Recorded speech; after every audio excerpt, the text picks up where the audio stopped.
প্রিয় শিক্ষার্থীবৃন্দ,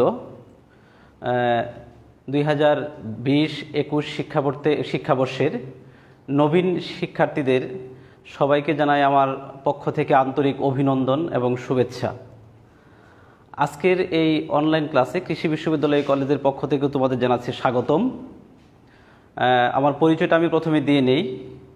আমি শফিউল্লাহ সুমন, প্রভাষক, পদার্থবিজ্ঞান বিভাগ, কৃষি বিশ্ববিদ্যালয় কলেজ। আমরা অলরেডি পদার্থবিজ্ঞানের প্রথম চ্যাপ্টারটা নিয়ে আমরা কথা বলতেছিলাম। অলরেডি 2টা ক্লাস হয়ে গেছে এই চ্যাপ্টারটার উপর। আমাদের চ্যাপ্টারটা ছিল প্রথম অধ্যায় বা প্রথম চ্যাপ্টার, ভৌত জগৎ এবং পরিমাপ। এই ভৌত জগৎ এবং পরিমাপের আজকে এটা 3য় লেকচার এবং তোমাদেরকে নিশ্চয়ই এই বিষয়ে অবগত করানো হয়েছে যে তোমরা আমাদের এই 1 নম্বর ফার্স্ট চয়েস হিসেবে আমরা শাহজাহান তপন স্যারের যে বইটা আছে, শাহজাহান তপন স্যারের বইটাকেই ফলো করব। সেকেন্ড চয়েস হিসাবে আমরা সেলু স্যার, এরপর হচ্ছে আমাদের আমির হোসেন স্যার অথবা গোলাম হোসেন প্রামাণিক, ওই বাকি 3টা বই থেকে যে কোনো একটা বই, অর্থাৎ ফার্স্ট চয়েস প্রথম যে বইটা তুমি কিনতে হবে তোমাকে, এটা হচ্ছে শাহজাহান তপন স্যারের বই এবং বইটাতে সাজানো গোছানোভাবে সবগুলো অধ্যায় আছে। তাহলে আজকে আমরা কথা বলতেছিলাম, আমাদের চ্যাপ্টারটা বলছি, আমাদের চ্যাপ্টারটার নাম ভৌত জগৎ এবং পরিমাপের। আজকে আমাদের 3য় লেকচার। আমি যে বিষয়টা নিয়ে আজকে কথা বলবো তোমাদের, এই বিষয়টা হলো অর্থাৎ স্টার্টিংয়ের যে বিষয়টা, এটা হচ্ছে স্থান, কাল এবং ভর। এই 3টা বিষয় নিয়ে আজকের ক্লাসটা আমি শুরু করতে চাচ্ছি। আজকের এই স্থান, কাল এবং ভর এই ক্লাসটা যদি আমি শুরু করি, তাহলে শুরু করার আগে প্রথমে আমাকে একটু এনশিওর হতে হবে যে তোমরা আমার ক্লাসটা কি অর্থাৎ শুনতে পাচ্ছ কিনা এবং কথাগুলো ক্লিয়ার কিনা একটু কমেন্ট বক্সের মাধ্যমে কমেন্টে গিয়ে জানাও। এছাড়াও তোমরা তোমাদের কমেন্ট বক্সে গিয়ে তোমাদের রোল এবং সেকশনটা লিখতে ভুলবে না, রোল এবং সেকশনটাও লিখবে। তাহলে আশা করতেছি যে মনে হয় ক্লাসটা অর্থাৎ শোনা যাচ্ছে। তবুও আমি একটু চেক করে নেই যে ক্লাসটা সাউন্ড সহ বাকি কোয়ালিটি সব কিছু ঠিক আছে কিনা।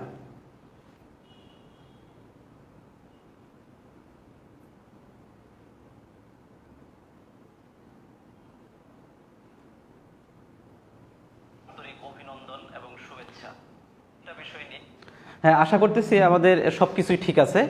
তাহলে আমরা প্রথমে বলছি যে আমাদের ক্লাসটা স্টার্টই করব আমরা স্থান, কাল, ভর এই বিষয়টা নিয়ে আমরা কথাবার্তা বলবো। স্থান বলতে আমরা কি বোঝাতে চাচ্ছি? স্থান বলতে অর্থাৎ আমরা বোঝাতে যাচ্ছি এমনিতে আপাত দৃষ্টিতে এটাতে বুঝি আমরা দূরত্ব। স্থান বলতে আমরা বুঝি দূরত্ব, কাল বলতে আমরা বুঝি সময় এবং ভর বলতে আমরা বুঝি পদার্থের পরিমাপ। এর মানে হচ্ছে আমরা স্থান বা দূরত্ব নিয়ে, কাল বা সময় নিয়ে এবং ভর বা পদার্থের পরিমাপ নিয়ে আমরা কথা বলবো। এটা কথা বলার আগে আমি পদার্থবিজ্ঞানের যে 2টা গুরুত্বপূর্ণ শাখা, এই শাখা 2টার সাথে তোমাদের একটু পরিচয় করে দেই। তাহলে আমার স্থান, কাল, ভর বিষয়টা নিয়ে কথাবার্তা বললে এবং কথাবার্তা বলতে একটু সুবিধা হবে। যে পদার্থবিজ্ঞানের 2টা গুরুত্বপূর্ণ শাখা আছে, তার একটাকে বলি আমরা চিরায়ত পদার্থবিজ্ঞান, আরেকটাকে বলি আমরা আধুনিক পদার্থবিজ্ঞান। তাহলে পদার্থবিজ্ঞানের 2টা গুরুত্বপূর্ণ শাখার ভিতরে তাহলে আমরা একটা শাখার নাম বললাম, এটাকে বলছি আমরা চিরায়ত পদার্থবিজ্ঞান, যেটাকে আমরা ইংলিশে বলি ক্লাসিক্যাল ফিজিক্স। আর 2 নম্বর যে ভাগটা, এটাকে বলি আমরা আধুনিক পদার্থবিজ্ঞান,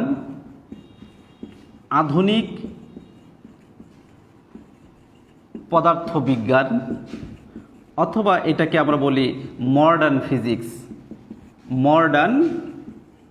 ফিজিক্স। তাহলে এই চিরায়ত পদার্থবিজ্ঞান বা ক্লাসিক্যাল ফিজিক্স এবং আধুনিক পদার্থবিজ্ঞান বা মডার্ন ফিজিক্স, এই 2 অর্থাৎ ফিজিক্সের তত্ত্ব অর্থাৎ এই অনুসারে আমরা এই 2টা ভাগ অনুসারে আমরা স্থান, কাল এবং ভর নিয়ে আমরা কথাবার্তা বলবো। তাহলে আমরা বলছি তোমাকে প্রথমেই যে পদার্থবিজ্ঞানকে মূলত আমি যদি বলি যে কালের উপর ভিত্তি করে, সময়ের উপর ভিত্তি করে, বিবর্তনের উপর ভিত্তি করে এটাকে 2টা ভাগে ভাগ করা হয়েছে। তার একটাকে বলছি আমরা চিরায়ত পদার্থবিজ্ঞান অথবা ইংলিশে বলছি এটাকে ক্লাসিক্যাল ফিজিক্স, 2 নম্বরটাকে বলছি আমরা আধুনিক পদার্থবিজ্ঞান অথবা মডার্ন ফিজিক্স। তাহলে এখন তোমার মনে এই প্রশ্নের উদয় হইতেই পারে যে চিরায়ত পদার্থবিজ্ঞান বা ক্লাসিক্যাল ফিজিক্স বলতে আমরা কি বুঝি এবং আধুনিক পদার্থবিজ্ঞান বা মডার্ন ফিজিক্স বলতে আমরা কি বুঝি। চিরায়ত পদার্থবিজ্ঞান বলতে আমরা এইটাই বুঝি অর্থাৎ পদার্থবিজ্ঞানের যে সকল তত্ত্ব, সূত্র, নীতি, স্বীকার্য এগুলো 1900 সালের আগে যেগুলো অর্থাৎ দেওয়া হয়েছে ওইগুলোকে আমরা চিরায়ত পদার্থবিজ্ঞানের অন্তর্ভুক্ত করি। এবং পদার্থবিজ্ঞানের যেই তত্ত্ব, সূত্র, নীতি এই সূত্র অর্থাৎ এগুলো 1900 সালের পরে দেওয়া হয়েছে এগুলোকে বলি আমরা আধুনিক পদার্থবিজ্ঞান। তাহলে আমরা বলতেছি যে কালের বিচারে, সময়ের বিচারে যদি আমি বলি যে 1900 সালের আগে যে সকল পদার্থবিজ্ঞানের সূত্র আসছে, তত্ত্ব আসছে, নীতি আসছে, স্বীকার্য আসছে, এই সবগুলোই চিরায়ত পদার্থবিজ্ঞানের অন্তর্ভুক্ত। আর এর পরবর্তী 1900 সালের পরবর্তী সময়ে আমরা বলছি যে বিষয়গুলো আসছে, তত্ত্ব, নীতি, সূত্র, স্বীকার্য, এগুলোকে বলছি আমরা আধুনিক পদার্থবিজ্ঞানের অন্তর্ভুক্ত। এছাড়াও তোমাকে যদি আরও স্পেসিফিকলি আমরা বলি যে চিরায়ত পদার্থবিজ্ঞানের বিজ্ঞানী কারা, আধুনিক পদার্থবিজ্ঞানের বিজ্ঞানী কারা। চিরায়ত পদার্থবিজ্ঞানের বিজ্ঞানী বলতে আমরা বিজ্ঞানী নিউটন, বিজ্ঞানী গ্যালিলিওকে বুঝি, যে অর্থাৎ ওনারা হয়েছে চিরায়ত পদার্থবিজ্ঞানের বিজ্ঞানী। আধুনিক পদার্থবিজ্ঞানের বিজ্ঞানী কারা? আধুনিক পদার্থবিজ্ঞানের বিজ্ঞানী হলো ম্যাক্স প্লাঙ্ক, এরপরে হচ্ছে আমাদের sir Albert, sir Isaac Newton, ওনারা হলো আধুনিক পদার্থবিজ্ঞানের বিজ্ঞানী। তাহলে আমরা বলতেছিলাম তোমাকে এই দুইটা অনুসারে, এই দুইটা চিরায়ত পদার্থবিজ্ঞান এবং আধুনিক পদার্থবিজ্ঞান অনুসারে আমরা এই দুইটা বিষয়ের উপর ভিত্তি করে, এই দুইটা সময়ের উপর ভিত্তি করে আমরা স্থান, কাল এবং ভরকে নিয়ে আমরা কথাবার্তা বলবো। যদি প্রথমে আমরা এই চিরায়ত পদার্থবিজ্ঞানের উপর ভিত্তি করে স্থান, কাল এবং ভর, এই তিনটা বিষয় নিয়ে আমরা কথা বলি, তাহলে তোমাকে প্রথমে আমি পরিচয় করাই দিয়েছিলাম। স্থান বলতে আপাত দৃষ্টিতে আমরা বুঝি দূরত্ব, কাল বলতে আমরা বুঝি সময় এবং ভর বলতে আমরা বুঝি পদার্থের পরিমাপ। এই স্থান, কাল এবং ভর সম্পর্কে মোটামুটিভাবে যে অর্থাৎ যে গবেষণা বা রিসার্চ শুরু হয়েছে, এটা বিজ্ঞানী ইউক্লিডের মাধ্যমে প্রথম জ্যামিতিতে উনি প্রথম এই স্থানকে, অর্থাৎ স্থানকে উনি ব্যাখ্যা করেন। আমরা বলতেছি বিজ্ঞানী ইউক্লিড প্রাচীন যুগে উনি প্রথম স্থান বলতে আমরা কি বুঝি, এটাকে উনি প্রথম মানুষের অর্থাৎ মানুষের দৃষ্টিগোচরে আনয়ন করেন, অর্থাৎ মানুষের সামনে উপস্থাপন করেন। এবং ওইখানে তিনি স্থান বলতে এই কথাটাই উল্লেখ করেন বা মেনশন করেন যে স্থান বলতে আমাদের চারপাশে যা কিছু আছে আমরা এটাকেই বুঝি। এবং পরবর্তী সময়ে 16 শতাব্দীতে বিজ্ঞানী গ্যালিলিও স্থান এবং কালকে ঠিক আছে সুনির্দিষ্ট স্পেসিফিকভাবে আরও সুনির্দিষ্টভাবে ব্যাখ্যা করার জন্য উনি কি করেন, বেশ কয়েকটা সূত্র উপস্থাপন করেন যেগুলো বেগ এবং ত্বরণ সম্পর্কিত। এর মানে স্থান এবং কালকে আরও সুন্দরভাবে আমরা বলছি ব্যাখ্যা করার জন্য বিজ্ঞানী গ্যালিলিও উনি প্রথম কি করছে, বেগ এবং ত্বরণের মধ্যে সম্পর্কিত কতগুলো সূত্র উপস্থাপন করেন, যেই সূত্রগুলোতে স্থান, কাল সম্পর্কে ধারণা, বেগ, ত্বরণ সম্পর্কে ধারণা ছিল। এবং তারও পরবর্তী সময়ে 17 শতাব্দীতে বিজ্ঞানী নিউটন উনি প্রথম আমাদের যে ব্যাগে বলের সাথে এই ব্যাগের সম্পর্ক, এরপরে সে বলের সাথে ত্বরণের সম্পর্ক, এই সম্পর্কগুলো বলের সাথে ভরের সম্পর্ক, অর্থাৎ এই স্থান, কাল এবং ভর, এই বিষয়গুলো বিজ্ঞানী 17 শতাব্দীতে বিজ্ঞানী স্যার আইজাক নিউটন উনি প্রথম কি করছে, এই মানুষের অর্থাৎ এই বিষয়গুলোকে গাণিতিক সূত্রের আকারে উপস্থাপন করছে, তিনটা সূত্রের মাধ্যমে প্রকাশ করেন। তাহলে আমরা এখান থেকে স্থান, কাল এবং ভর সম্পর্কে আমরা বলতেছি। যদি আমাদের পদার্থবিজ্ঞানের দুইটা ভাগের একটা ভাগ চিরায়ত পদার্থবিজ্ঞানের অনুসারে যদি আলোচনা করি, আমরা বলতেছিলাম তাহলে 17 শতাব্দীতে স্যার বিজ্ঞানী আইজাক নিউটন উনি কি করছে, পরবর্তী সময়ে এসে স্থান, কাল এবং ভরের মধ্যে সম্পর্ক দেখানোর জন্য ঠিক আছে একটা তিনটা গাণিতিক সমীকরণ উপস্থাপন করেন। এবং প্রথম উনি যে তার যে এই সমীকরণটা উপস্থাপন করেন, তার একটা বিখ্যাত বই ছিল ফিলোসোফিয়া ন্যাচারালিস প্রিন্সিপিয়া ম্যাথমেটিকা, আমরা বইয়ের নামটা লিখি। তার যে অর্থাৎ স্যার আইজাক নিউটনের বইটা ছিল ফিলোসোফিয়া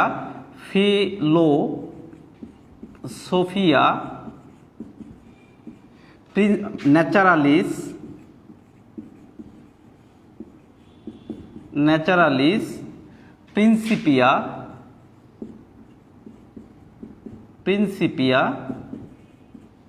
ম্যাথমেটিকা। উনি এই বইটাতে, অনেক সময় এই বইটার নামও পরীক্ষায় আসে, উনি এই বইটাতে ফিলোসোফিয়া ন্যাচারালিস প্রিন্সিপিয়া ম্যাথমেটিকা, এই বইটাতে যে গতি বিষয়ক অর্থাৎ স্থান, কাল এবং ভর সম্পর্কিত তিনটা সমীকরণ এখানে উপস্থাপন করেন। এবং এই তিনটা সমীকরণের মাধ্যমে স্থান, কাল এবং ভরকে সম্পর্কিত অর্থাৎ একাত্রে দেখানো হয়। চিরায়ত পদার্থবিজ্ঞানের অনুসারে আমরা বলতেছিলাম যে স্থান, কাল এবং 16 শতাব্দীতে বিজ্ঞানী গ্যালিলিওর, 17 শতাব্দীতে বিজ্ঞানী স্যার আইজাক নিউটনের যে তত্ত্বগুলো, যে সূত্রগুলো আসছে, এই সূত্রগুলোতে স্থান, কাল এবং ভর এই তিনটাকে অপরিবর্তনশীল দেখানো হয়েছে। এবং ওইখানে বলা হয়েছে অর্থাৎ যে কোনো প্রসঙ্গ কাঠামোর সাপেক্ষে, অর্থাৎ যে কোনো কাঠামোর সাপেক্ষে যদি আমরা স্থানকে, কালকে এবং ভরকে বিবেচনা করি তাহলে এগুলো অপরিবর্তনশীল। তবে সবচেয়ে মজার বিষয় যেটা আধুনিক পদার্থবিজ্ঞানের অনুসারে, আধুনিক পদার্থবিজ্ঞান বা যেটাকে বলছি আমরা মডার্ন ফিজিক্স, দ্বিতীয় ফিজিক্সের যে দ্বিতীয় ব্রাঞ্চটার কথা আমরা এখানে বলতেছিলাম, অর্থাৎ আধুনিক পদার্থবিজ্ঞান অনুসারে এই স্থান, কাল, ভরকে বিজ্ঞানী অ্যালবার্ট আইনস্টাইন উনি বলছে পরিবর্তনশীল। এর মানে বিজ্ঞানী অ্যালবার্ট আইনস্টাইনে আমরা বলতেছি চিরায়ত পদার্থবিজ্ঞান আমাদের বলতেছিল, অর্থাৎ বিজ্ঞানী গ্যালিলিও, বিজ্ঞানী নিউটন সহ আরও বেশ কিছু বিজ্ঞানী চিরায়ত পদার্থবিজ্ঞানী এই কথাই উপস্থাপন করছে যে স্থান কাল ভর এবার সম্পূর্ণ অপরিবর্তনশীল, কোনো অবস্থা বা কোনো পরিস্থিতিতেই স্থান কাল ভরের কোনো পরিবর্তন নেই। অর্থাৎ একটি প্রসঙ্গ কাঠামোতে যদি এই স্থান কাল ভর যেরকম হবে, অন্য ভিন্ন একটা প্রসঙ্গ কাঠামোতে এই স্থান কাল ভর একই রকম হবে।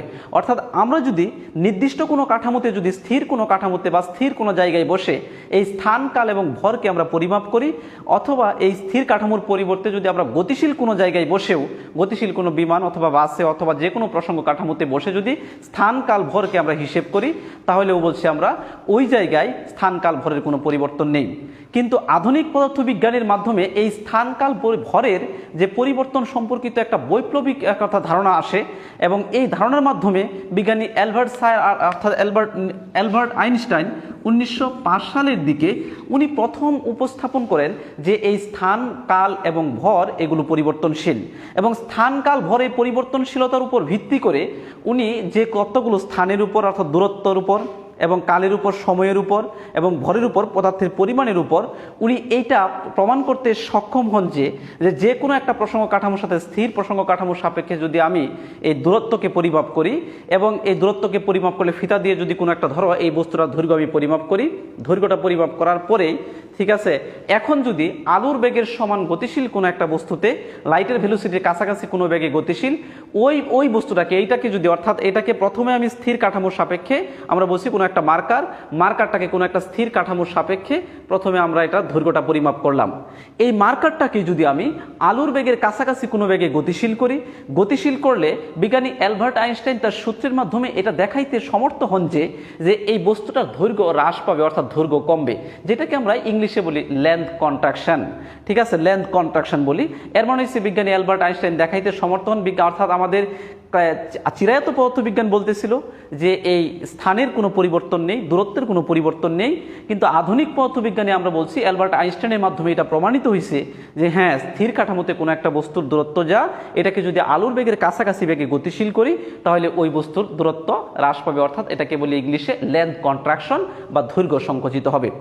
একইভাবে উনি টাইমের ক্ষেত্রে, সময়ের ক্ষেত্রে এটা দেখাইতে সমর্থ হন যে অর্থাৎ কোনো একটা নির্দিষ্ট ঘটনাটা, যেমন একজন আমরা ধরি যে এক জায়গায় বসে একটা চা খাচ্ছে, চা খাওয়ার সময় আমি তার চা খাওয়ার সময়টা শুরু কত এবং শেষ কত আমি ধরে নিলাম তার চা খাইতে 5 মিনিট সময় লাগছে। ঠিক আছে, এটা নির্দিষ্ট একটা সময়, এবং এটা স্থির কাঠামোতে। যদি কোনো, অর্থাৎ আলোর বেগের কাছাকাছি কোনো কাঠামোতে গতিশীল কোনো জায়গায় একই ঘটনা ঘটানো হয়, তাহলে দেখা যাবে যে অর্থাৎ এই যে টাইমের যে অর্থাৎ সময়টার পরিবর্তন, অর্থাৎ স্থির কাঠামোতে যে সময় পাবো, ওই আলোর বেগের কাছাকাছি গতিশীল কোনো বিমানে বসে যদি একই ব্যক্তি ওইখানেও বসে চা খায়, যদি স্থির কাঠামোতে তার 5 মিনিট সময় লাগে, তাহলে গতিশীল কাঠামোতে ওই 5 মিনিট সময় লাগবে না। অর্থাৎ এর চেয়ে আমরা বলছি এটাকে বলা হয় টাইমের ডায়ালেশন। সময়ের যে ডায়ালেট হবে, সময় অর্থাৎ পরিবর্তনশীল বাড়বে সময়টা, অর্থাৎ একটার সাপেক্ষে স্থির কাঠামোর সাপেক্ষে গতিশীল কাঠামোতে অথবা গতিশীল কাঠামোর সাপেক্ষে স্থির কাঠামোতে সময়টার পরিবর্তন হবে। এটাকে ইংলিশে বলি আমরা টাইমের ডায়ালেশন, এবং বিজ্ঞানী অ্যালবার্ট আইনস্টাইন এইটাও একটা সূত্রের মাধ্যমে উনি প্রমাণ করতে সক্ষম হন। আরেকটা বলছি আমরা মাসকে বলি, অর্থাৎ ভর। এই ভরটাও পরিবর্তনশীল। চিরায়ত পদার্থবিজ্ঞান আমাকে বলতেছিল যে কোনো একটা নির্দিষ্ট জায়গায় যদি একটা দাঁড়িপাল্লা অথবা নিক্তির সাহায্যে কোনো একটা ভরকে পরিমাপ করি, একই ভরকে যদি আমরা আলোর বেগের সমান বেগে গতিশীল করি, এর মানে হচ্ছে শুধুমাত্র এখানে স্পেসিফিক ইলেকট্রন, প্রোটন, নিউটন, ইলেকট্রনের যে ভর আছে, প্রোটনের যে ভর আছে এবং নিউটনের যে ভর আছে, ইলেকট্রন, প্রোটন, নিউটনের অর্থাৎ এইগুলোকে যদি আমরা আলোর বেগের সমান বেগে গতিশীল করি, তো দেখা যাবে আমার ভর বাড়ে। এটাকে বলি আমরা মাস ইনক্রিজড হওয়া, অর্থাৎ ভর বৃদ্ধি পাওয়া। এবং এইটাকেও ভর যে বাড়ে, বিজ্ঞানী অ্যালবার্ট আইনস্টাইন এইটাকেও একটা সূত্রের মাধ্যমে উপস্থাপন করতে উনি সমর্থ হন। তবে অর্থাৎ সবচেয়ে দুঃখের বিষয় যেটা, বিজ্ঞানী অ্যালবার্ট আইনস্টাইনের যে গবেষণাটা স্থানকাল ভর সম্পর্কিত এবং এগুলো যে পরিবর্তনশীল, উনি 1905 সালে প্রকাশ করার পরে নোবেল কমিটির কাছে এই তত্ত্বগুলো উনি তাত্ত্বিক যে তার যে ছিল প্রমাণগুলো ছিল, তাত্ত্বিক প্রমাণগুলো উনি জমা দেন। কিন্তু দুঃখের বিষয় এইটাই যে তখনকার সময়ে যে নোবেল কমিটির যে সকল লোক ছিল, তার যে ডেরিভেশন অথবা প্রতিপাদন স্থানকাল ভর সম্পর্কিত, এই প্রতিপাদন সম্পর্কগুলো সম্পর্কে তেমন ধারণা তৎকালীন সময়ে কারোই ছিল না। অর্থাৎ অন্তত পক্ষে এই স্থানকাল ভর সম্পর্কিত অ্যালবার্ট আইনস্টাইনের যে সমীকরণগুলো, এই সমীকরণগুলো তৎকালীন সময়ের যে বিজ্ঞানীদের বুঝতে সময় লেগেছিল মিনিমাম অর্থাৎ 20 বছর। 20 বছর পরে গিয়ে তারা বুঝতে পারছে যে অ্যালবার্ট আইনস্টাইনের স্থানকাল ভর সম্পর্কিত যে সমীকরণগুলো, এই সমীকরণগুলো অত্যন্ত গুরুত্বপূর্ণ এবং আমাদের আধুনিক পদার্থবিজ্ঞানের ক্ষেত্রে এগুলো গুরুত্বপূর্ণ ভূমিকা রাখবে। বর্তমান সময়ে আমরা যদি অ্যাটমিক ফিজিক্সের কথা বলি, অথবা নিউক্লিয়ার ফিজিক্সের কথা বলি, অথবা কোয়ান্টাম ফিজিক্সের কথা বলি, এই atomic physics, nuclear physics, quantum physics, এই প্রত্যেকটা পদার্থবিজ্ঞানের শাখাতে অর্থাৎ পদার্থবিজ্ঞানের এই শাখাগুলোতে এই মডার্ন ফিজিক্স বা আধুনিক পদার্থবিজ্ঞানের যে স্থানকাল ভর সম্পর্কিত যে সমীকরণগুলো আছে, এই সমীকরণগুলো খুবই গুরুত্বপূর্ণ ভূমিকা রাখছে। এর মানে হচ্ছে আমরা এখানে স্থান, কাল এবং ভর সম্পর্কিত যে কথাবার্তাগুলো আমরা বললাম, আমরা বলছি যে চিরায়ত পদার্থবিজ্ঞান আমাদের বলতেছিল যে স্থান, কাল এবং ভর এটাকে যে কোনো পটপ্রসঙ্গ কাঠামোর সাপেক্ষে আমরা বিবেচনা করি না কেন, আমরা বলতেছিলাম যে কোনো অর্থাৎ এটা স্থির হোক অথবা চলমান হোক, সকল কাঠামোতেই অর্থাৎ এইটার স্থির স্থান, কাল এবং ভর ফিক্সড, এদের কোনো পরিবর্তন নেই।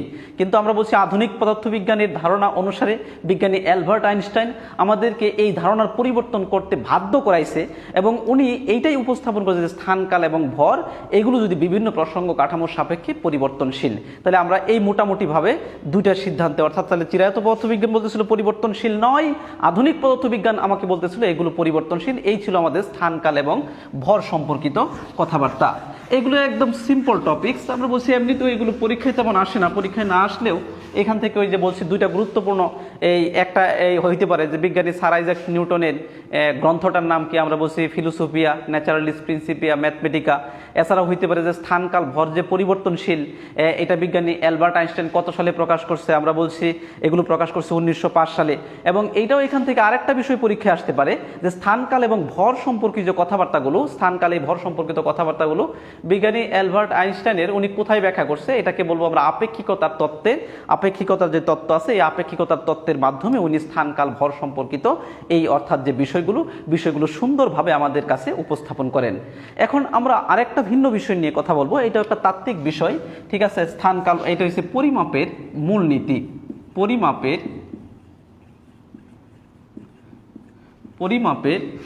মূলনীতি। তো পরিমাপের মূলনীতি নিয়ে আমরা কথাবার্তা বলতে গেলে তোমরা একটু মনোযোগ দিয়ে, প্রিয় শিক্ষার্থীরা তোমরা একটু মনোযোগ দিয়ে শোনো। এবং আমরা একটা বিষয় যে লক্ষণীয়, আমরা দেখছি যে তোমরা অর্থাৎ যখন অনলাইনের যে লাইভ ক্লাসগুলো শুনতে গিয়ে তোমরা অনেক সময় ফেসবুকে মেসেঞ্জারে গিয়ে অর্থাৎ এখানে অযথা তোমরা কথাবার্তা কিছু অপ্রয়োজনীয় কথাবার্তা বলো, এই অপ্রয়োজনীয় কথাবার্তাগুলো থেকে আমরা অবশ্যই বিরত থাকবো। দেখো আমরা এর পরবর্তী যে টপিকটা শুরু করলাম এটা হচ্ছে পরিমাপের মূলনীতি। পরিমাপের মূলনীতি বলতে আমরা কি বুঝি? এর মানে হচ্ছে আমাদের অর্থাৎ পদার্থবিজ্ঞানের যে অর্থাৎ যদি আমরা এটাকে মার্কস ডিস্ট্রিবিউশন করি অর্থাৎ নম্বরপত্র বিভাজন করি, তাহলে আমাদের তাত্ত্বিক যে মার্কস আছে 75 মার্কস, 75 মার্কস আমাদের পরীক্ষায় এটা লিখতে হয়। আর 25 মার্কস যে এটা হচ্ছে 25 অর্থাৎ 25 মার্কস 25 নাম্বার, এটা আমাদের প্র্যাকটিক্যালের উপর নির্ভর, অর্থাৎ এই প্র্যাকটিক্যালের উপর নির্ভর করে এই নাম্বারটা। তাহলে আমরা বলছি যে পদার্থবিজ্ঞানের একটা হচ্ছে আমার থিওরিটিক্যাল ফিজিক্স, আরেকটাকে বলছি আমরা প্র্যাকটিক্যাল ফিজিক্স। তা আমাদের যে মার্কস ডিস্ট্রিবিউশন 100 নম্বরের যে বিভাজন যদি আমরা বলি, তো থিওরিটিক্যাল ফিজিক্স অর্থাৎ থিওরির উপর আবার নির্ভর করবে 75 মার্কস এবং প্র্যাকটিক্যালের উপর নির্ভর করবে আমাদের 25 মার্কস। এই ব্যবহারিক যখন আমাদের শুরু হবে, এখন তো আমাদের অনলাইন ক্লাস, যখন সরাসরি আমাদের ক্লাস শুরু হবে তখন তোমাদের ব্যবহারিক ক্লাসও শুরু হবে। এই ব্যবহারিক ক্লাস করতে গিয়ে আমরা পরিমাপের বিভিন্ন পদার্থবিজ্ঞান ল্যাবরেটরিতে অর্থাৎ ফিজিক্স ল্যাবে, কেমিস্ট্রি ল্যাবে, আইসিটি ল্যাবে আমরা বিভিন্ন ধরনের যন্ত্রপাতির সাথে পরিচিত হব। আমরা তাহলে পদার্থবিজ্ঞানের বিভিন্ন যন্ত্রপাতি নিয়ে কথাবার্তা বলি।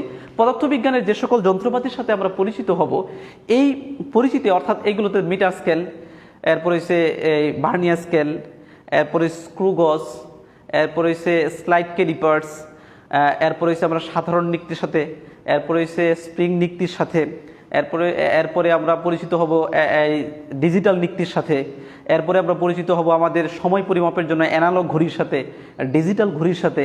আর এছাড়াও আমাদের এখানে তাপমাত্রা পরিমাপের জন্য থার্মোমিটার আছে, বিদ্যুৎ প্রবাহ পরিমাপের জন্য আমাদের এমিটার আছে এবং বিদ্যুৎ প্রবাহ দুই প্রান্তের বিভব পার্থক্য পরিমাপের জন্য আমাদের ভোল্ট মিটার আছে। তাহলে পদার্থবিজ্ঞানের আমরা পরিমাপের মূলনীতি নিয়ে কেন আলোচনা করব? যে পদার্থবিজ্ঞানকে বলা হয় পরিমাপের অর্থাৎ বিজ্ঞান। তাহলে আমরা বলছি পদার্থ বিজ্ঞান মানেই হলো এই পরিমাপের বিজ্ঞান। এই পরিমাপের বিজ্ঞান সম্পর্কে যদি আমরা কথা বলতে চাই তো কথা বলার জন্য এর যে মূলনীতিগুলো, তাহলে মূলনীতি হইল যে কোনো একটা বস্তুকে যখন আমরা পরিমাপ করব, এর হইতে পারে দৈর্ঘ্য, এর হইতে পারে ভর পরিমাপ করা, সময় পরিমাপ করা। যেমন দৈর্ঘ্য পরিমাপ করতে, দৈর্ঘ্যকে যদি আমরা অর্থাৎ ব্যাপক আকারে বা বিস্তৃত আকারে পরিমাপ করতে চাই, তাহলে আমরা বড় বড় স্কেল অর্থাৎ ব্যবহার করি। তার একটা যেমন মিটার স্কেল, ঠিক আছে, মিটার স্কেল। এছাড়াও আমরা কি করি, অনেক সময় শুধুমাত্র আমরা যে বিভিন্ন ছোটো ছোটো স্কেল ব্যবহার করি, 12 সেন্টিমিটার, 12 ইঞ্চি লম্বা অথবা 6 ইঞ্চি লম্বা যে স্কেল ব্যবহার করি দৈর্ঘ্য পরিমাপের ক্ষেত্রে, আমরা বলছি এগুলো ব্যাপক আকারে বা পরিসর যদি বিস্তৃত হয়, বিস্তৃত পরিসরে দৈর্ঘ্য পরিমাপের জন্য আমরা মিটার স্কেলকে ব্যবহার করি। এছাড়াও দৈর্ঘ্য পরিমাপ যদি আমার ক্ষুদ্রাতি ক্ষুদ্র পরিসরে হয়, অর্থাৎ ক্ষুদ্র ক্ষুদ্র পরিসরে হয়, তাহলে দৈর্ঘ্য পরিমাপের জন্য আমরা ভার্নিয়ার স্কেলকে ব্যবহার করি, স্লাইড ক্যালিপার্সকে ব্যবহার করি, স্ক্রু গজকে ব্যবহার করি। তাহলে এগুলো হচ্ছে দৈর্ঘ্য পরিমাপের জন্য। এছাড়াও ভর পরিমাপের জন্য আমরা যে ব্যবহার করব সাধারণত হচ্ছে নিক্তি। নিক্তির ভিতরে আবার বিভিন্ন ধরনের নিক্তি আছে। এক ধরনের নিক্তি হচ্ছে উৎস্থিতি নিক্তি, এক ধরনের নিক্তিকে বলবো আমরা সাধারণ নিক্তি, এক ধরনের নিক্তিকে বলবো আমরা ডিজিটাল নিক্তি। ঠিক আছে, ভর পরিমাপের জন্য এই উৎস্থিতি নিক্তি, সাধারণ নিক্তি, ডিজিটাল নিক্তি, ঠিক আছে, এগুলো আমরা ব্যবহার করব। অথবা যে অনেক সময় আমরা একটাকে বলি তোলাযন্ত্র বলি, এটাকে তোলাযন্ত্র আমরা ভর পরিমাপের জন্য ব্যবহার করব। তাহলে ভর পরিমাপের আমরা বলছি আরেক কিছু, অর্থাৎ ভর পরিমাপের জন্য আরও বেশ কয়েক ধরনের যন্ত্রপাতির সাথে তোমাদের আমি কথাবার্তা বললাম বা পরিচয় করাই দিলাম। এছাড়াও বলছি আমরা দৈর্ঘ্য, ভর, সময় পরিমাপের জন্য আমরা দুই ধরনের ঘড়ি ব্যবহার করব।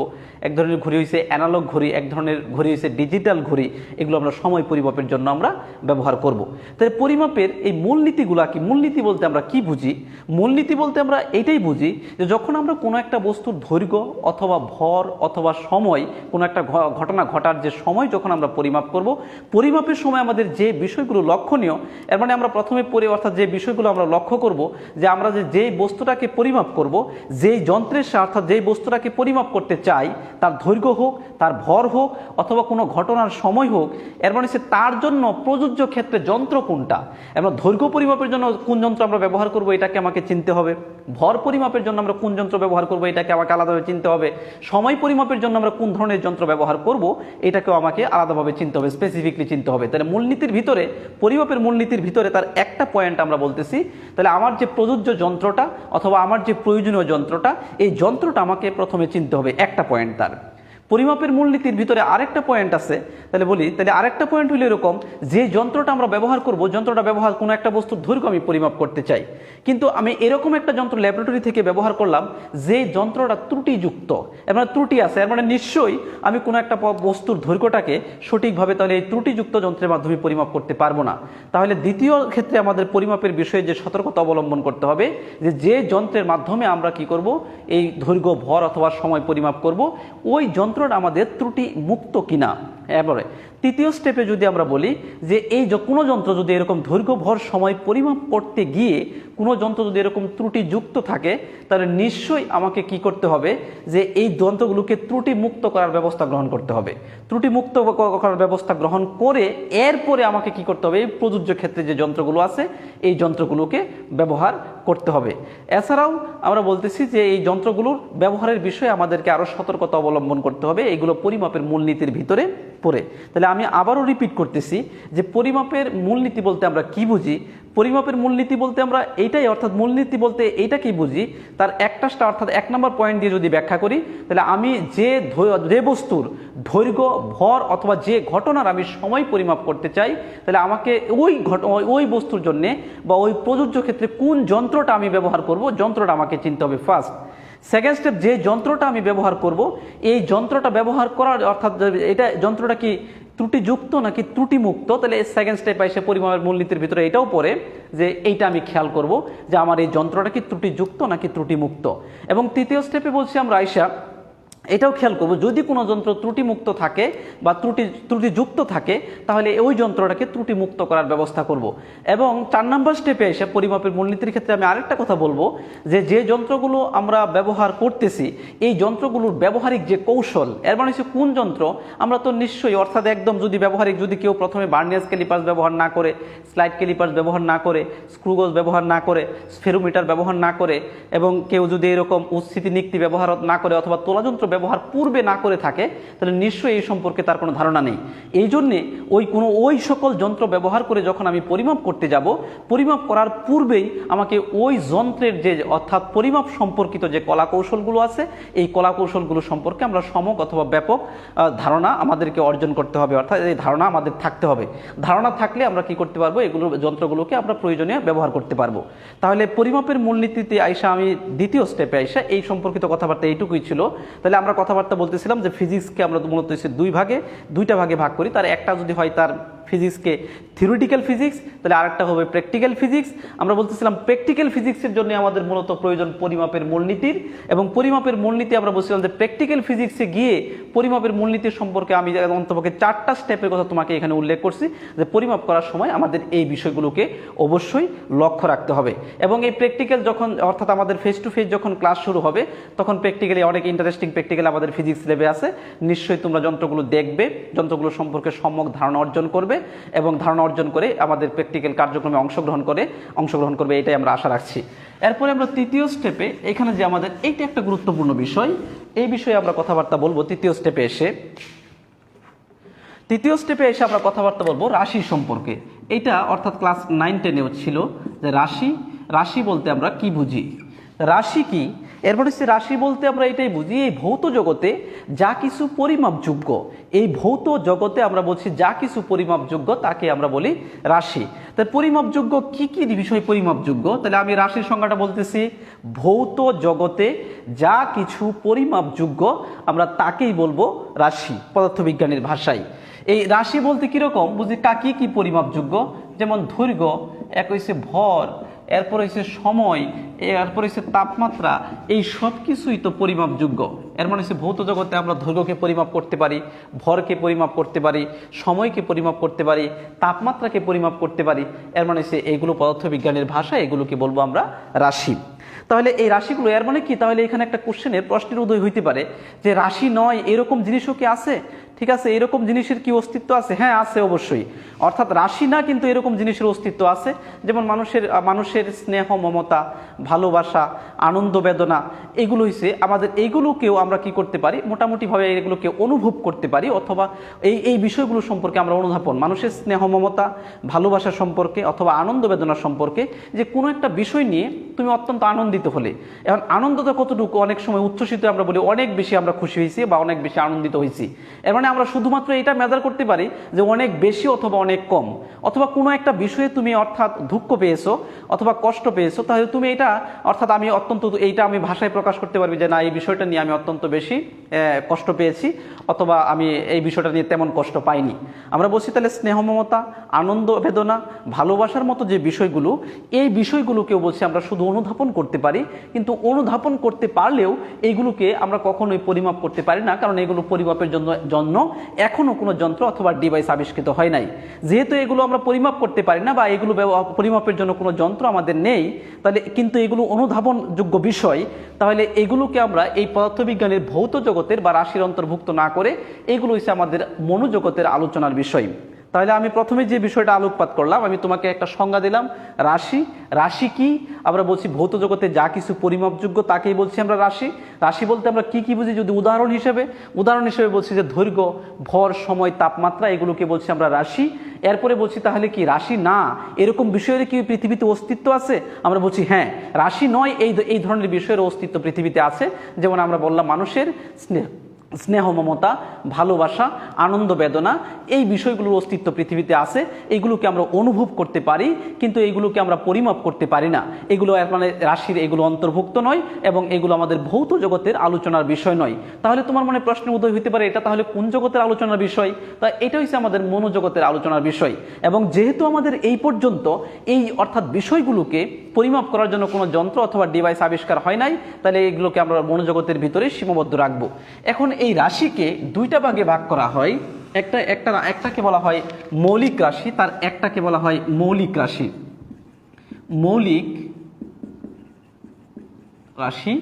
এবং 2 নম্বরটা যেটাকে বলা হয় এটাকে বলা হয় লব্ধ রাশি, অথবা এটাকে বলি বা যৌগিক রাশি। তাহলে রাশির সংজ্ঞা আমরা জানি। এখন তোমার এখান থেকে প্রশ্ন হইতে পারে যে মৌলিক রাশি কি, লব্ধ রাশি কি। তো মৌলিক রাশি বলতে আমরা কি বুঝি, লব্ধ রাশি বলতে আমরা কি বুঝি? তাহলে আমরা বলছি রাশির আরও দুইটা ক্লাসিফিকেশন, একটাকে বলছি আমরা মৌলিক রাশি, একটাকে বলছি লব্ধ রাশি। মৌলিক রাশি কারা? অর্থাৎ যে সকল রাশি অন্য কোনো রাশির উপর নির্ভরশীল নয়, বরং অন্যান্য রাশি কোনো না কোনোভাবে এদের উপর নির্ভর করে, তাদেরকে বলবো আমরা মৌলিক রাশি। তাহলে আমরা বলছি, আবারও বলি, যে সকল রাশি অন্য কোনো রাশির উপর নির্ভরশীল নয়, বরং অন্যান্য রাশি এদের উপর নির্ভর করে, আমরা তাদেরকে বলবো মৌলিক রাশি। যেমন যেমন দৈর্ঘ্য পরিমাপের জন্য আমরা শুধুমাত্র একটা মিটারের স্কেল ব্যবহার করলে হবে, দৈর্ঘ্যের একক মিটার। ভর পরিমাপের জন্য আমরা ব্যবহার করি কিলোগ্রাম হিসাবে, 1 কেজি 2 কেজি এরকম, 1 কিলোগ্রাম 2 কিলোগ্রাম। সময় পরিমাপের জন্য আমরা ব্যবহার করি সেকেন্ড। এর মানে হচ্ছে এই দৈর্ঘ্য, ভর, সময় এগুলো পরিমাপের জন্য আমাকে অন্য কোনো রাশির উপর নির্ভর করতে হয় না, ঠিক আছে? এই জন্য আমরা এগুলোকে বলবো মৌলিক রাশি। আর লব্ধ রাশি বা যৌগিক রাশি আমরা কাদেরকে বলবো? তাহলে মৌলিক রাশির আমি উদাহরণে বলছি দৈর্ঘ্য, ভর, সময়, এগুলোকে বলছি আমরা মৌলিক রাশি। আর লব্ধ রাশির, তাহলে এটা যদি আমি লিখে দেই, দৈর্ঘ্য এক হয়েছে ভর এবং সময়, এগুলোকে বলছি আমরা মৌলিক রাশি। লব্ধ রাশি কারা? তাহলে লব্ধ রাশি আমরা বলবো যে সকল রাশি, ঠিক আছে, মৌলিক রাশির উপর নির্ভরশীল, কোনো না কোনোভাবে মৌলিক রাশির উপর নির্ভর করে অথবা নির্ভরশীল, তাদেরকে বলবো আমরা লব্ধ রাশি অথবা যৌগিক রাশি। যেমন বল, যদি আমি বলি যে বল কি একটা মৌলিক রাশি? বল, এরপরে হচ্ছে কাজ, এগুলো হচ্ছে লব্ধ রাশি। তাহলে যে তোমাকে যেমন বল কি একটা মৌলিক রাশি নাকি লব্ধ রাশি, ঠিক আছে, মৌলিক রাশি নাকি লব্ধ রাশি যদি তোমাকে বলে, তাহলে আমরা বলবো যে বল অথবা কাজ এগুলো কি অবশ্যই লব্ধ রাশি। কারণ এগুলো কি করে এই মৌলিক রাশির উপর নির্ভরশীল। কিভাবে নির্ভরশীল যদি আমরা এটা তোমাকে বলি, যেমন আমরা বলি যে বল ইকুয়াল টু হচ্ছে বল ইকুয়াল টু হচ্ছে ভর ইন্টু ত্বরণ, ঠিক আছে? অথবা কাজ ইকুয়াল টু হচ্ছে, কাজকে যদি আমরা ব্যাখ্যা করি, কাজ ইকুয়াল টু হচ্ছে বল ইন্টু সরণ। দেখো খেয়াল করে, এই ত্বরণকে যদি আমরা ভাঙাই, তাহলে এটা হচ্ছে ভর ইন্টু হচ্ছে ত্বরণ হচ্ছে সরণ, এক হচ্ছে বাই সময় স্কোয়ার। তাহলে এটাকে যদি আমরা ভাঙাই, তাই ত্বরণ ইকুয়াল টু হচ্ছে সরণ বাই সময় স্কোয়ার। তাহলে এখন দেখো খেয়াল করে, এই দুইটার ভিতরে যে লব্ধ রাশি কীভাবে, বল একটা লব্ধ রাশি কীভাবে, বল তাহলে কার কার উপর নির্ভরশীল?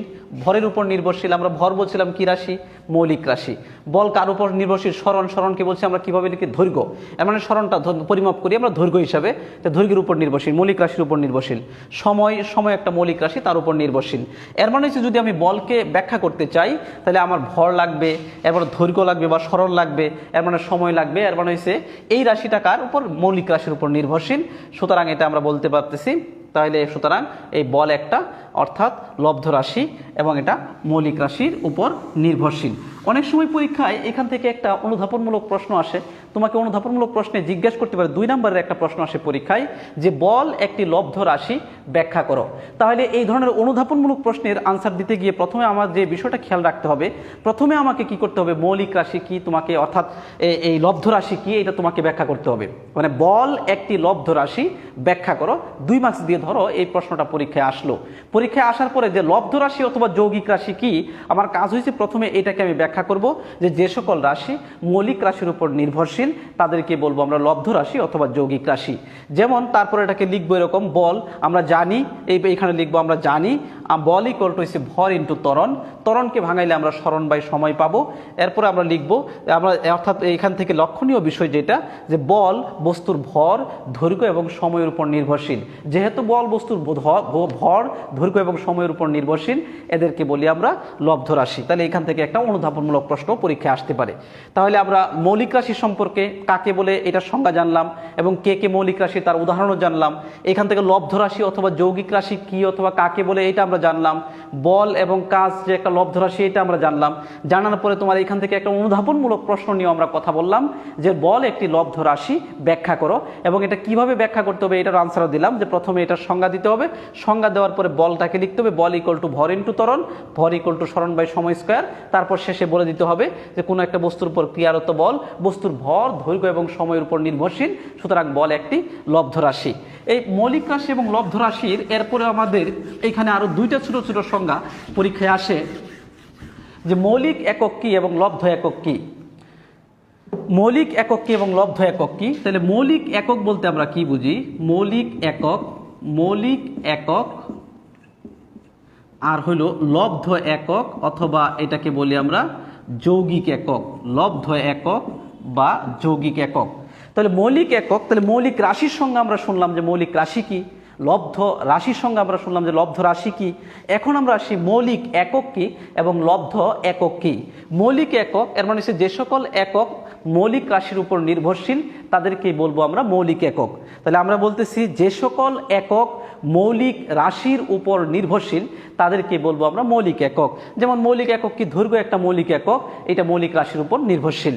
একইভাবে লব্ধ একক কি, তাহলে আমরা বলছি লব্ধ একক কি, যে সকল একক অর্থাৎ হচ্ছে মৌলিক, যে সকল একক মৌলিক রাশির উপর নির্ভরশীল, ঠিক আছে, আমরা বলতেছি লব্ধ একক, অর্থাৎ লব্ধ রাশি থেকে যে সকল একক পাবো এদেরকে বলবো আমরা লব্ধ একক। এবং লব্ধ একক অর্থাৎ এটি কার উপর নির্ভর করে, মৌলিক এককের উপর নির্ভরশীল। তাহলে আমরা সরাসরিভাবে লব্ধ এককের সংজ্ঞাটা এটাও দিতে পারি যে যে সকল একক মৌলিক রাশির উপর নির্ভরশীল তাদেরকে বলবো আমরা লব্ধ একক। তাহলে লব্ধ একক, লব্ধ একক কোনটা, যেমন বল, বলের একক এসে কি নিউটন, তাহলে বস্তুর দৈর্ঘ্য, দৈর্ঘ্যের একক কি মিটার। তাহলে এখান থেকে যদি আমরা বলি মৌলিক একক কি, তাহলে আমরা বললাম দৈর্ঘ্য, দৈর্ঘ্যকে যদি আমরা পরিমাপ করি কিভাবে পরিমাপ করি, মিটার হিসাবে। তাহলে দৈর্ঘ্যের এককটা কি, দৈর্ঘ্যের এককটা মিটার। তাহলে মিটারটা বলছি, আমরা বলছি তাহলে মিটার এটা একটা মৌলিক একক, দৈর্ঘ্যের একক মিটার, ভরের একক কিলোগ্রাম, সময়ের একক সেকেন্ড, ঠিক আছে, এই এককগুলো হলো মৌলিক একক। তাহলে এই সকল একক মৌলিক একক কেন বলছি, মিটার অন্য কোনো এককের উপর নির্ভরশীল নয়। একইভাবে লব্ধ একক কারা বলছি, যে সকল একক মৌলিক এককের উপর নির্ভরশীল তাদেরকে বলতেছি আমরা লব্ধ একক। যেমন বল, বলের একক হচ্ছে নিউটন। তাহলে নিউটনকে যদি আমরা ব্যাখ্যা করতে চাই, বলের একক নিউটন, তাহলে নিউটনকে যদি আমরা ব্যাখ্যা করতে চাই, নিউটনকে ব্যাখ্যা করতে হলে আমার কি কি লাগবে, বলকে ব্যাখ্যা করতে হলে আমার মিটার লাগবে, এর মানে সে মিটার লাগবে। এরপরে সে বলকে ব্যাখ্যা করতে হলে আমার ভর লাগবে, ভরের একক কিলোগ্রাম, তাহলে সে ভরের একক হচ্ছে কিলোগ্রাম, এটা লাগবে। এবং সময়ের একক যদি ব্যাখ্যা করতে চাই তাহলে সেকেন্ড, এটা লাগবে। এর মানে হচ্ছে ইনডাইরেক্ট অর্থাৎ ডিরেক্টলি নিউটন কার উপর নির্ভরশীল, মিটারের উপর নির্ভর করে, কিলোগ্রামের উপর নির্ভর করে, সেকেন্ডের উপর নির্ভর করে। যেহেতু আমার বলের মানে অর্থাৎ লব্ধ একক নিউটন, এটা মিটার, কিলোগ্রাম এবং সেকেন্ডের উপর নির্ভরশীল হওয়ার কারণে আমরা বলতে পারতেছি যে নিউটন অর্থাৎ বলের একক নিউটন এটা একটা লব্ধ একক। এখান থেকে দেখো এরপরে তাহলে আমরা মোটামুটিভাবে চারটা সংজ্ঞা জানলাম, মৌলিক রাশি কি, লব্ধ রাশি কি, মৌলিক একক কি, লব্ধ একক কি, এবং এখান থেকে মোটামুটিভাবে এবং মিটার আমরা বলছি মৌলিক একক হচ্ছে মিটার, লব্ধ একক হচ্ছে নিউটন। নিউটন কার উপর বলছে নির্ভর করে, মিটারের উপর, কিলোগ্রামের উপর, সেকেন্ডের উপর নির্ভর করে। তাহলে এই মৌলিক রাশির এবং লব্ধ রাশি সম্পর্কিত আমরা বলছি এই কথাবার্তাগুলো মোটামুটি হইল, এখানে ক্লিয়ার হইলো আশা করি তোমাদের। এরপরে আমাদের এই এককগুলো, মৌলিক রাশির যে এককগুলো আমরা ব্যবহার করি, এই এককগুলো ব্যবহার শুরু হয়েছে 1960 অর্থাৎ 1960 সাল থেকে। 1960 সালে এসআই ইউনিট যেটা চালু হয়, যেটাকে বলি আমরা system, international system of unit, যেটাকে আমরা বলি এসআই, সিস্টেম অফ ইন্টারন্যাশনাল অর্থাৎ ইন্টারন্যাশনাল সিস্টেম অফ ইউনিট, যেটা হচ্ছে 1960 সালে। অর্থাৎ সমগ্র বিশ্বের যে বিজ্ঞানীরা একত্রিত বিজ্ঞানীদের একটা সমিতি আছে, যেটাকে বলি ওজন ও পরিমাপ সমিতি, ঠিক আছে, আমরা বাংলায় বলতেছি এটা। 1960 সালে সমগ্র বিশ্বের বিজ্ঞানীদের ওজন ও পরিমাপ সম্পর্কিত যে সমিতি আছে, এই সমিতির মাধ্যমে এই সিদ্ধান্তে ওনারা উপনীত হন যে সমগ্র বিশ্বে যতগুলো একক ব্যবহার করা হয়, এই সবগুলো একককে সারা বিশ্বে আমরা একই ধরনের একক ব্যবহার করব। 1960 সালে এই সিদ্ধান্ত হয়, ঠিক আছে। এবং 1960 সালে এই সিদ্ধান্ত হওয়ার পরে যে আমরা একই ধরনের একক ব্যবহার করব, তারা 7 ধরনের একককে মৌলিক একক হিসেবে চিহ্নিত করে, আর বাকি এই 7টা একক বাদে বাকি এককগুলোকে তারা লব্ধ একক হিসেবে চিহ্নিত করে, লব্ধ একক। তাহলে আমরা বলছি 1960 সালে সমগ্র বিশ্বের ওজন ও পরিমাপ সমিতির বিজ্ঞানীরা এই সিদ্ধান্তে উপনীত হন যে সমগ্র বিশ্বে পরিমাপের জন্য, ঠিক আছে, আমরা কি করব, একই ধরনের একক ব্যবহার করব। একই ধরনের একক ব্যবহার করতে গিয়ে ওনারা 7টা একককে মৌলিক একক হিসেবে চিহ্নিত করেন, ঠিক আছে। এইখান থেকে যে প্রশ্নটা হইতে পারে যে কত সালে এই সিস্টেম অফ ইন্টারন্যাশনাল ইউনিট চালু হয়েছে, 1960 সালের সিস্টেম অর্থাৎ ইন্টারন্যাশনাল এই 1960 সালে এসআই ইউনিট চালু হয়। এসআই ইউনিটের পূর্ণ রূপ কি, এটাও পরীক্ষায় আসতে পারে।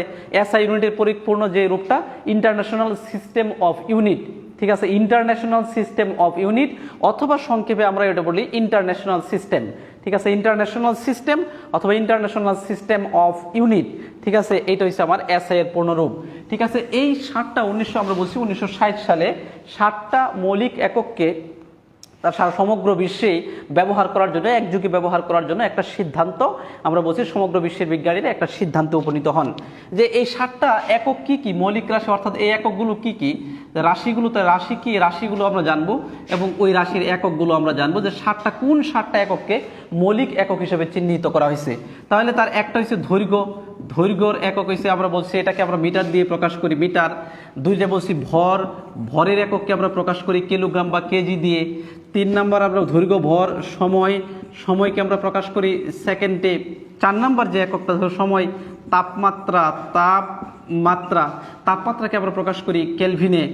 এরপরে হচ্ছে 5 নাম্বার যেটা দীপন তীব্রতা, 5 নাম্বার যে এইটা আছে এটা হচ্ছে তোমার তড়িৎ প্রবাহ, দীপন তীব্রতা এবং পদার্থের পরিমাপ।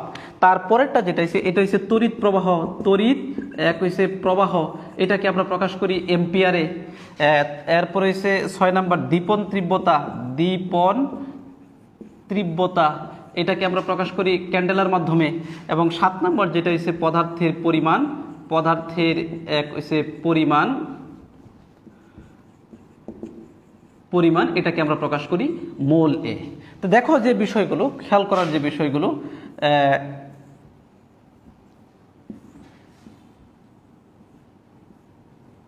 দেখো আমরা বলতেছিলাম যে 1960 সালে সমগ্র বিশ্বের বিজ্ঞানীরা এসআই একক ব্যবহার করার একটা সিদ্ধান্তে উপনীত হন এবং এই সিদ্ধান্তের মাধ্যমে 7টা একককে মৌলিক একক হিসেবে চিহ্নিত করা হয়। তার 7টা একক কি কি আমরা বলছি দৈর্ঘ্য, দৈর্ঘ্য হচ্ছে একটা, এটা মৌলিক একক বা মৌলিক রাশি, এটাকে দৈর্ঘ্য, তার এককটা বলছে মিটার। ভর, তার এককটা হচ্ছে কেজি হিসাবে। সময়ের এককটা সেকেন্ড হিসেবে। তাপমাত্রা পরিমাপের এককটাকে কেলভিন হিসেবে। তড়িৎ প্রবাহ পরিমাপের এককটাকে অ্যাম্পিয়ার হিসেবে। দীপন তীব্রতার এককটাকে ক্যান্ডেলা হিসাবে এবং পদার্থের পরিমাণ, মোট পরিমাণ সম্পর্কিত এককটাকে মোল হিসাবে প্রকাশ করার জন্য একটা সিদ্ধান্তে তারা উপনীত হয়। এর মানে হচ্ছে এই 7টা একক বাদে যত ধরনের একক অথবা রাশি আমরা পাবো, ঠিক আছে, এগুলোকে বলবো আমরা লব্ধ রাশি এবং একক হিসেবে এদেরকে বলবো আমরা লব্ধ একক। প্রিয় শিক্ষার্থীবৃন্দ, তাহলে আশা করি শেষের দিকে এসে আমরা কি কি বিষয় সম্পর্কে ধারণা করলাম। তাহলে আমরা ধারণা পাইছি রাশি কি, মৌলিক রাশি কি, লব্ধ রাশি কি, মৌলিক একক কি, লব্ধ একক কি, কত সালে এই সিস্টেম অফ এসআই ইউনিট চালু হয়েছে এবং এই system of international system of unit এটা চালু হওয়ার পরে কোন ধরনের কোন 7টা একককে আমাদের এখানে বলছিলাম মৌলিক একক হিসেবে চিহ্নিত করা হয়েছে।